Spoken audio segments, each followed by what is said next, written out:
Taib, yang berikutnya berkaitan dengan salat berjamaah. Berkaitan dengan salat berjamaah, apa saja permasalahan fikih yang berkaitan dengan salat berjamaah.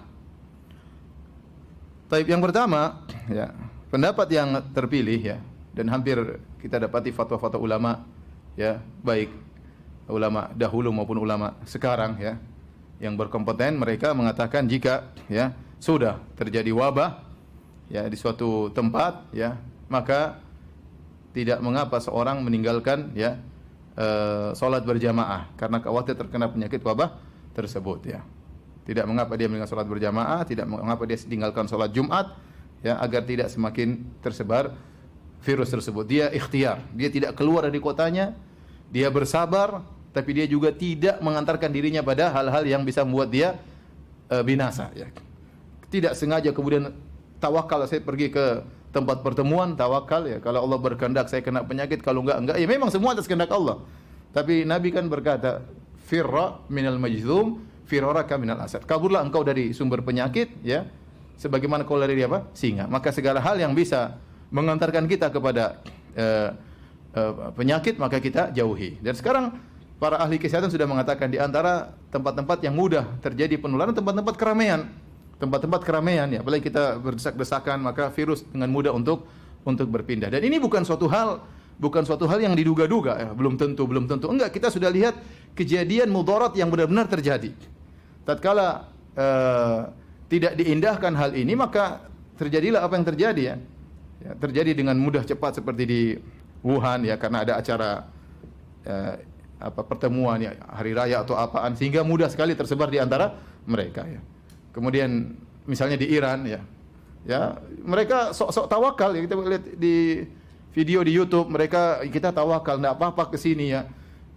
Kita tidak akan, tetap saja kita akan ziarah ke kuburan wali-wali mereka, dan mereka mengungkapkan hal itu di dalam YouTube. Jadi seakan-akan sudah kita tawakal, kita mau beribadah dengan gaya mereka tentunya. Akhirnya terjadi apa yang terjadi? Ya, tahu-tahu ratusan meninggal, ya, ribuan orang terkena, ya. Jadi maksud saya, kekhawatiran tersebut bukan kekhawatiran yang mengada-ngada, bukan. Kekhawatiran yang benar-benar terjadi. Kalau kita lalai dan kita cuek aja, kita bilang nggak ada masalah, semuanya keluar, apa yang terjadi? Maka penularan semakin cepat, dan kalau sudah penularan semakin cepat, kita semakin sulit untuk menghadapi. Maksud saya, sebagian orang mengatakan, itu kan hanya kekhawatiran. Iya, itu kalau mungkin di kampung kamu. Tapi kalau di Jakarta yang sudah dilihat oleh pemerintah, gubernur juga sudah bicara, mereka bicara omong kosong, ya. Mereka bicara asal ngomong saja. Mereka sudah melihat hal ini harus dikerjakan supaya mudah menangani penularan virus yang begitu cepatnya luar biasa. Yang begitu cepatnya luar biasa. Sampai sebagian pejabat sudah kena. Ya, maka jangan bilang ini hanya ketakutan. Ini kenyataan, bukan ketakutan, ya. Bukan ketakutan. Maka kita disuruh untuk menghindar dari kemudaratan. Kata Nabi SAW, la darar wa la dirar. Jangan seorang menjerumuskan dia dalam kemudaratan, dan jangan beri kemudaratan kepada orang lain, ya. Jangan beri kemudaratan kepada orang lain. Oleh karenanya, pendapat yang benar, ya, bahwasanya, ya, berdasarkan dalil-dalil, seorang kalau khawatir terkena penyakit, ya, atau khawatir menularkan penyakit, ya, maka dia boleh tidak sholat Jumat dan tidak sholat berjamaah. Kita saja nggak tahu kita sedang berpenyakit atau tidak, karena masa inkubasi berapa?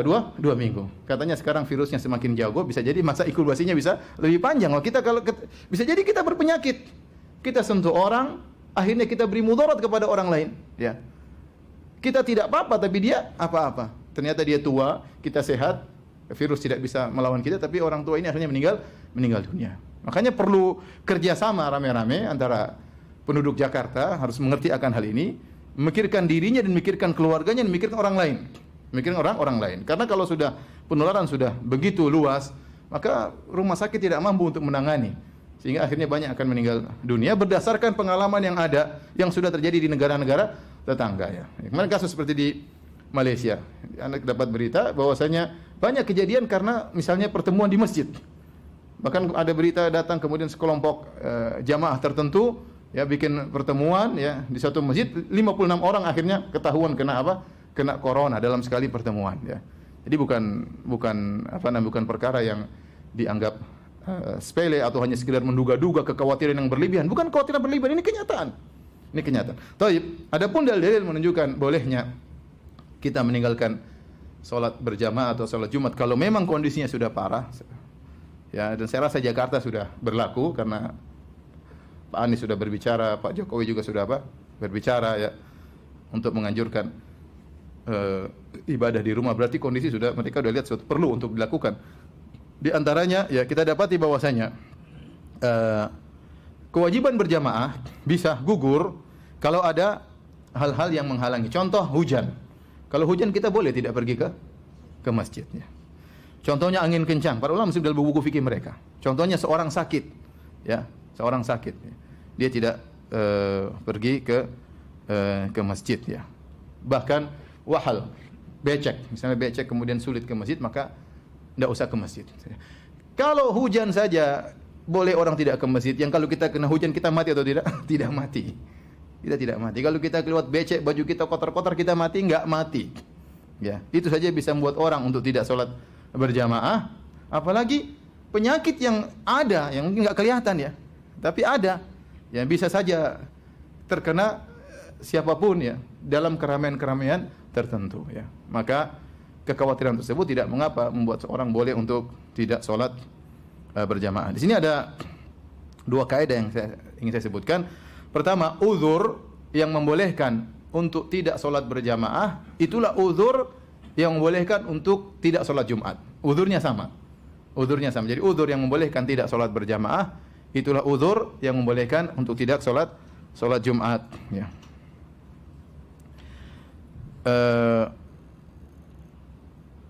Dikatakan dalam buku Madzhab Syafi'iyah, a'dzarun fi tarkil jamaah ya a'dzarun fi tarkil jum'ah. Uzur-uzur untuk meninggalkan salat berjamaah dialah uzur untuk meninggalkan salat Jumat.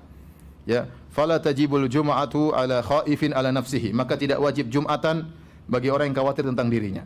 Khawatir dirinya terkena kemudaratan ya. Entah mungkin ada musuh, entah apa, takut terkena penyakit misalnya. Au malihi, atau khawatir suatu keburukan menimpa hartanya. Wala alaman fi tariqihi matar. Demikian juga orang yang di jalan menuju masjid ada hujan, maka tidak mengapa dia salat di rumah, tidak harus salat Jumat dan tidak harus salat apa? Salat berjamaah. Wala alaman lahu maridun yakhafu dhaya'ahu. Demikian juga seorang yang sedang ngurusi orang sakit, dia khawatir salat Jumat nanti orang ini bisa tambah parah penyakitnya atau meninggal atau yang lainnya, maka tidak perlu dia salat Jumat. Ini yang pertama. Jadi uzur yang boleh membuat kita meninggalkan salat berjamaah, itulah uzur yang bolehkan kita untuk meninggalkan salat Jumat. Dua hal yang satu pembahasan. Kemudian kaidah yang kedua, uzur-uzur tersebut dikiaskan oleh para ulama. Datang dalam sebagian hadis misalnya karena hujan ya. Tetapi para ulama mengumumkan, kenapa kita tidak ke masjid karena hujan? Karena masyaqqah syadidah, karena ada sesuatu yang memberatkan. Kita keluar basah kuyup misalnya, ya sudah enggak usah salat berjamaah. Ya, ternyata ilah ini sebab ini untuk meninggalkan salat berjamaah bukan hanya pada masalah hujan, tapi diumumkan oleh para ulama, dikiaskan dengan sebab-sebab yang lain ya. Karenanya Nawawi berkata, "Inna babal a'dzar fi tarkil jum'ah wal jama'ati laisa makhsusan." Bahwasanya uzur-uzur untuk meninggalkan salat Jumat dan untuk meninggalkan salat berjamaah bukan uzur yang khusus. Bal kullu ma lahiqa bihi masyaqqatan syadidatan fahuwa uzrun. Bahkan semua perkara yang bisa menimbulkan kesulitan ya, maka itu adalah uzur untuk meninggalkan salat berjamaah, untuk meninggalkan salat Jumat. Kemudian beliau berkata wal wahalu min hadza, di antaranya becek ya. Itu di antara uzur yang bolehkan seorang untuk meninggalkan salat berjamaah dan salat Jumat. Maka ya, kalau hujan saja bisa jadi uzur ya. Kalau becek saja, kalau kita lihat misalnya sendal kita penuh dengan becek, kotor, itu saja bisa menjadikan uzur, apalagi penyakit yang bukan penyakit biasa. Ini penyakit yang bisa menimbulkan apa? Kematian. Bukan hanya penyakit yang menimpa kita. Kalau sudah menimpa kita, menimpa keluarga kita. Bukan hanya menimpa keluarga kita. Kalau kita tidak sadar, ternyata kita bawa virus, menimpa bisa orang sekitar kita, orang kampung yang mungkin ya kita akhirnya karena kita tidak perhatian, akhirnya kita menularkan penyakit kita kepada dia. Kasihan ya. Oleh karenanya ini tidak mengapa, dengan sebab kekhawatiran terkena virus corona, maka boleh seorang meninggalkan salat berjamaah dan salat Jumat. Al-Mardawi, salah seorang ulama dari mazhab Hambali, dalam kitabnya Al-Insaf, beliau berkata, ini nas dari para ulama. Ulama berkata, wa yu'dzaru fi tarkil jum'ah wal jama'ati al-marid. Orang yang sakit diberi uzur untuk boleh meninggalkan salat Jumat dan salat jamaah bila niza' tanpa ada khilaf di kalangan para ulama. Wa yu'dharu aidan fi tarkihima li khaufi hudutsil marad, dan juga dibolehkan seorang meninggalkan salat berjamaah dan salat Jumat karena takut munculnya penyakit. Karena takut munculnya apa? Penyakit. Dan ini persis seperti yang kita hadapi. Persis seperti kita hadapi. Seandainya penyakit tersebut penyakit yang ringan ya, misalnya mungkin flu, kita nggak ada masalah ya. Bahkan tatkala terjadi penyakit wabah, misalnya DBD, demam berdarah, kita nggak begitu takut karena ya masih jelas sumbernya di mana, ciri-ciri orangnya bagaimana. Tapi corona lain, ya. Orang bisa terkena penyakit dia tidak kelihatan ciri-cirinya, masih beberapa hari dia baru kena, tapi dia sudah bisa menyebarkan virus. Ya. Ini kalau orang kena DBD ya mungkin bisa ada penyakit menular tertentu kelihatan dia mulai batuk-batuk. Ya, ternyata orang yang terkena virus corona tidak langsung dia seperti itu.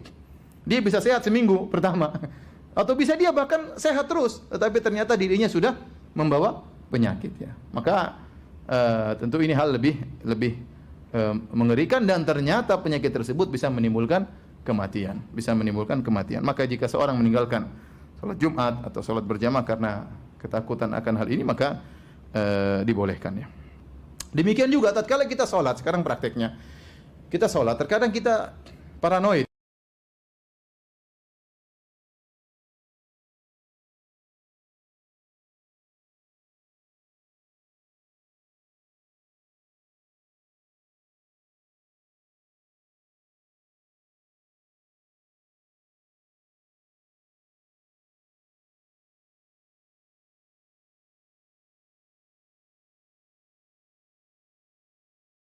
Sudah nggak bisa. Ya udah, tapi maksudnya tetap saja ada pikiran apa? Terganggu, kita kekhawatiran itu ada. Ya kalau Nabi SAW mengatakan la ta'ama la salata li hadrati ta'am, tidak ada salat berjamaah kalau makanan sudah hadir. Kenapa? Karena khawatir tidak khusyuk. Makan dulu kata Nabi SAW. Wala wa huwa yudafil akhbathan, orang yang menahan buang air besar, buang air kecil, menahan angin, maka tidak ada salat berjamaah baginya, suruh buang hajat dulu. Kenapa tidak ada salat berjamaah baginya? Karena dia khawatir apa? Terganggu pikirannya, terganggu, tidak khusyuk. Apalagi kemudian kita salat was-was dalam diri kita. Ya, was-was dalam syariat tidak membanding kita untuk seperti ini. Untuk kemudian nekat ya.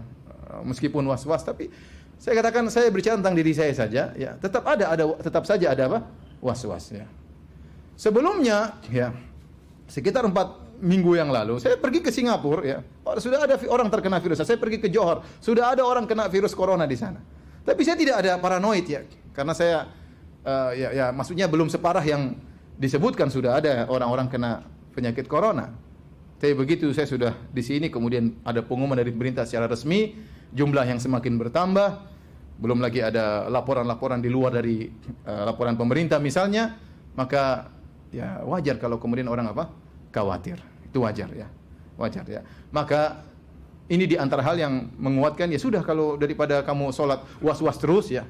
Was-was terus, ada orang tiba-tiba samping, aduh, bingung kita gini gimana nih? Mau kita ya. Kemudian dia misalnya kemudian dia bersin keluar, kita jadi gelisah ya. Sudah, mending di rumah aja. Ya, sholat juga was-was ya. Mau sholat imamnya batu-batu, biasanya kalau imam sudah batu, jamaahnya latah, batu-batu semuanya.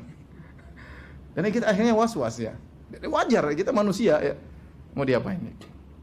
Maka tidak mengapa kita sholat di rumah. Dan ini juga berdasarkan kaidah daf'ul mawdhar muqaddamun ala jalbil masalih. Bahwasanya menolak kemudaratan diutamakan daripada mendatangkan kemaslahatan. Memang sholat berjamaah maslahat ya.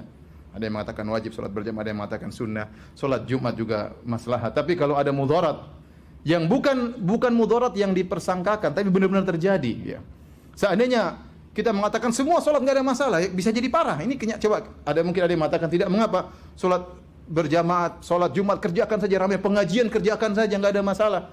Coba kalau kita nggak peduli dengan seruan pemerintah, semua bikin pengajian, ya bisa jadi virus makin tersebar.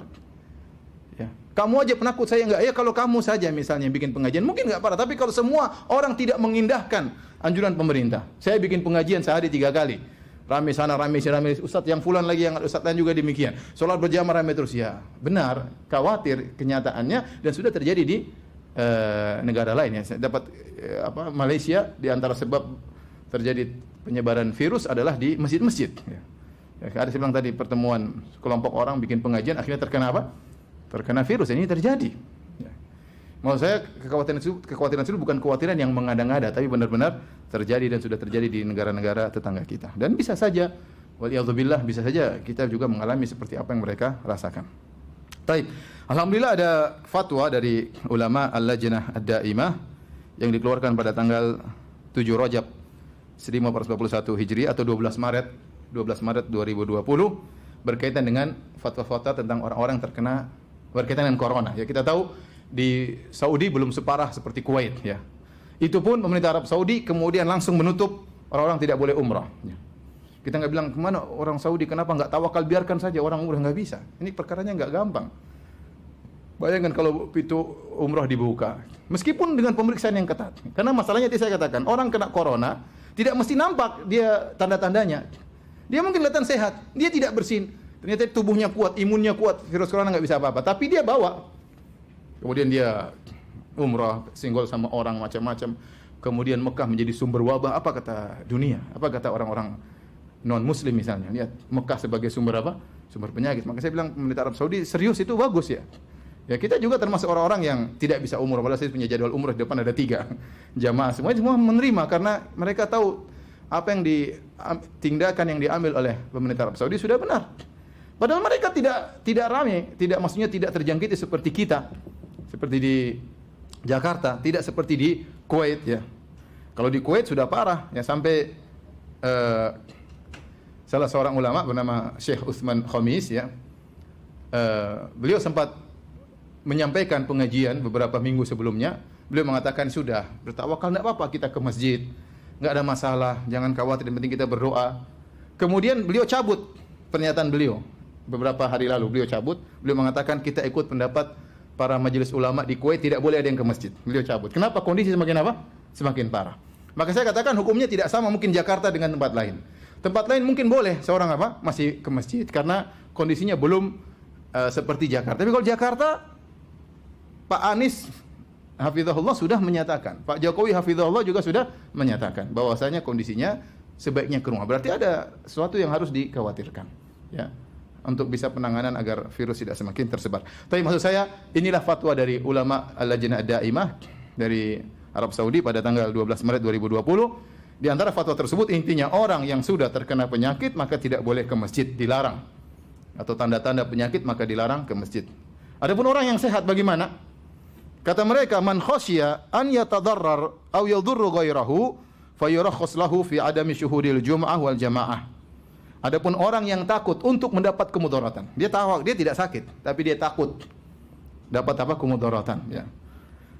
Aw yadurru ghairahu, atau dia bisa beri kemudaratan kepada orang lain, ya. Bisa jadi dia punya virus dan dia tularkan kepada orang lain. Fayurakhas lahu fi adami syuhudil jum'ah, maka diberi keringanan baginya untuk tidak hadir salat Jumat wal jamaah, dan juga tidak hadir untuk salat berjamaah. Liqaulihi sallallahu alaihi wasallam, karena sabda Nabi sallallahu alaihi wasallam, la dharar wa la dhirar, tidak boleh ada kemudaratan, baik memberi mudarat kepada diri sendiri atau beri mudarat kepada orang lain.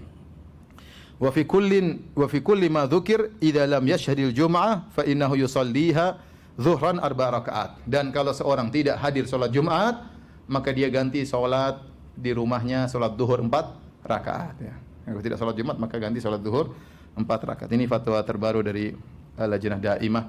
Sementara kondisi Arab Saudi belum seperti kita. Tapi kalau yang ulama di Kuwait sudah. Karena virus sudah tersebar, ya. Sebagian orang Kuwait datang dari Qum, dari Iran. Kemudian akhirnya virus tersebar dari jalan tersebut. Taib. Di antara masalah fikih yang berkaitan masalah salat berjamaah, ya. Apakah boleh seorang muadzin tatkala kondisi wabah